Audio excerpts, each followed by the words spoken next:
সম্মানিত দর্শক, আজকে আমি আপনাদের সম্মুখে ৩টি আমল নিয়ে কথা বলবো। যে ৩টি আমল যদি কোনো ব্যক্তি নিয়মিত করে তাহলে আল্লাহ তাআলা তাকে কবরের শাস্তি থেকে হেফাজত করবেন। সুবহানাল্লাহ। তাহলে চলুন কথা না বাড়িয়ে জেনে নেই এই ছোট্ট ৩টি আমল। এক হচ্ছেন সূরাতুল মুলক তেলাওয়াত করা। রাসূল সাল্লাল্লাহু আলাইহি সাল্লাম বলেছেন, মান কারাআ তাবারাকাল্লাযী বিয়াদিহিল মুলকু কুল্লু লাইলাতিন মানাহুল্লাহু আযজা ওয়া জাল্লা বিহা মিন আযাবিল কুবুর।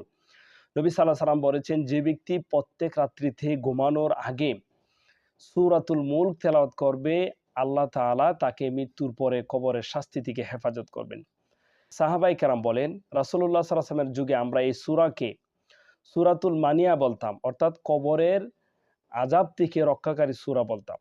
তাহলে যে ব্যক্তি এই ছোট্ট আমলটি নিয়মিত করবেন, সূরাতুল মুলক তেলাওয়াত করবেন ঘুমানোর আগে, আল্লাহ তাআলা তাকে কবরের শাস্তি থেকে হেফাজত করবে।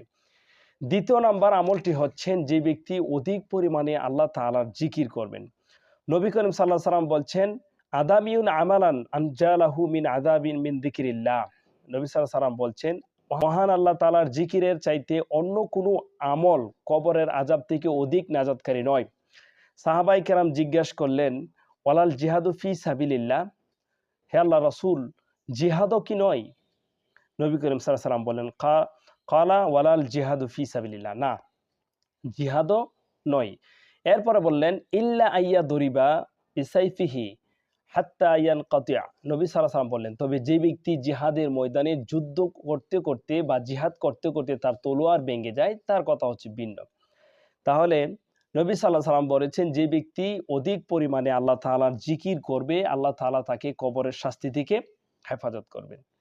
তৃতীয় নম্বর আমলটি হচ্ছেন অধিক পরিমাণে দান করা, মুক্তি পাবেন। নবী করিম সাল্লাল্লাহু আলাইহি সাল্লাম বলছেন, উকবা ইবনে আমির থেকে বর্ণিত, তিনি বলেন, ইন্না সাদাকা লিতুতফিয়া আন আহলিহা হাররাল কুবুর। নবী করিম সাল্লাল্লাহু আলাইহি ওয়াসাল্লাম বলছেন, নিশ্চয় দান কবরের শাস্তিকে মিটিয়ে দেয়, এবং ওয়া ইন্নামা ইয়াস্তাদিল্লুল মুমিনুনা ইয়াওমাল কিয়ামাতি ফি যিল্লি সাদাকা। কিয়ামতের দিন মুমিন তার দানের ছায়ার তলে আশ্রয় গ্রহণ করবে। তাহলে যে ব্যক্তি দান করবে আল্লাহ সন্তুষ্টির জন্য, ওই দান তাকে কবরের শাস্তি থেকে রক্ষা করবে, এবং কিয়ামতের দিন দানকারী দানের ছায়ার তলে আশ্রয় গ্রহণ করবেন। সুবহানাল্লাহ।